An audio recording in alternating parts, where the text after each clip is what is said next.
बाज खुद ही अपनी चोंच और नाखून पत्थर से घिस घिस कर क्यों तोड़ देता है, और आखिर ऐसा क्यों होता है कि बाज खुद ही अपने सारे पंखों को नोचने लगता है, जिसके बाद वो अपनी जान बचाने के लिए दूर पहाड़ों में जाकर छिप जाता है।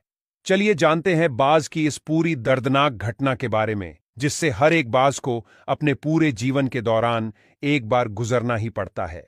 इंसान के नाखूनों की तरह बाज के पंजे केराटिन से बने होते हैं, इसलिए पंजे लगातार बढ़ते रहते हैं। शिकार को पकड़ना और मारना पंजे को तेज धारदार बनाए रखता है और साथ ही उन्हें बहुत लंबा होने से भी बचाता है।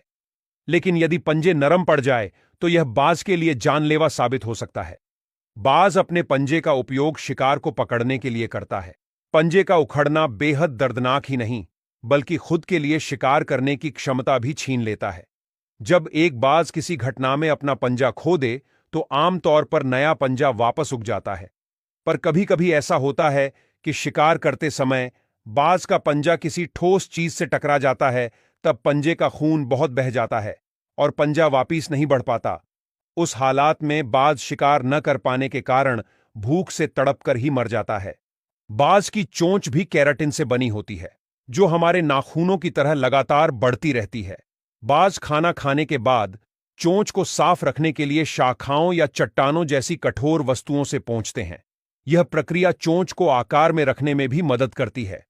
ऐसा कहा जाता है कि बाज की कुछ प्रजातियों का जीवन काल 70 वर्ष का होता है, लेकिन सामान्य तौर पर बाज जंगल में लगभग 30 वर्षों तक ही जीवित रहते हैं।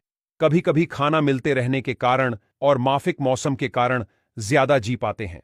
अधिक उम्र तक पहुंचने के लिए बाज को अपने 40वें वर्ष में एक कठिन निर्णय लेना होता है। इतनी उम्र के बाद लंबे और लचीले पंजे शिकार को नहीं पकड़ सकते और चोंच भी मुड़ने लगती है। पंख वृद्ध और मोटे होने के कारण उसकी छाती से चिपक जाते हैं, जिससे उनका उड़ना मुश्किल हो जाता है। तब बाज के पास केवल 2 विकल्प बचते हैं, मरना या परिवर्तन की एक दर्दनाक प्रक्रिया से गुजरना, जो प्रक्रिया करीबन 150 दिनों यानी लगभग 3 महीने तक चलती है।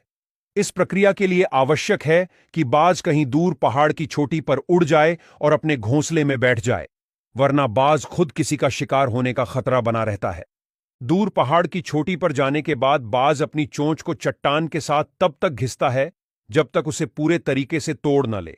उसके बाद बाज एक नई चोंच के वापस उगने का इंतजार करता है और कुछ समय बाद एक नई चोंच अपना नया आकार लेने लगती है।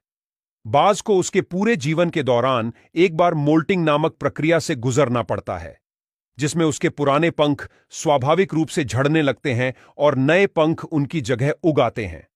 कभी कभी ऐसा होता है कि पंख अपने आप नहीं जड़ते, तब बाज खुद ही अपने पंख नोच लेता है, जिससे नए पंख तेजी से आ सके। कुछ पक्षी की प्रजातियां इस समय में अपने अधिकांश पंख खो देती हैं और वापस बड़े होने तक वो छिपने के लिए मजबूर हो जाते हैं। सारे पंख एक एक करके झड़ते हैं और एक एक करके नए उगते हैं, ताकि पक्षी उड़ना और शिकार पकड़ना जारी रख सके। इसके अलावा पंखों को झटके से बाहर निकालने से पंख के रोम को नुकसान भी होता है और हो सकता है वहां दोबारा से पंख ना उगे। जब बाज के पंख अपने आप नहीं जड़ते, तब बाज अपनी चोंच से ही पंख को खींचने लगता है, जिसके पीछे एक ही वजह होती है कि बाज जल्दी से नए पंख पाकर अपना शिकार कर सके और अपनी भूख मिटा सकें।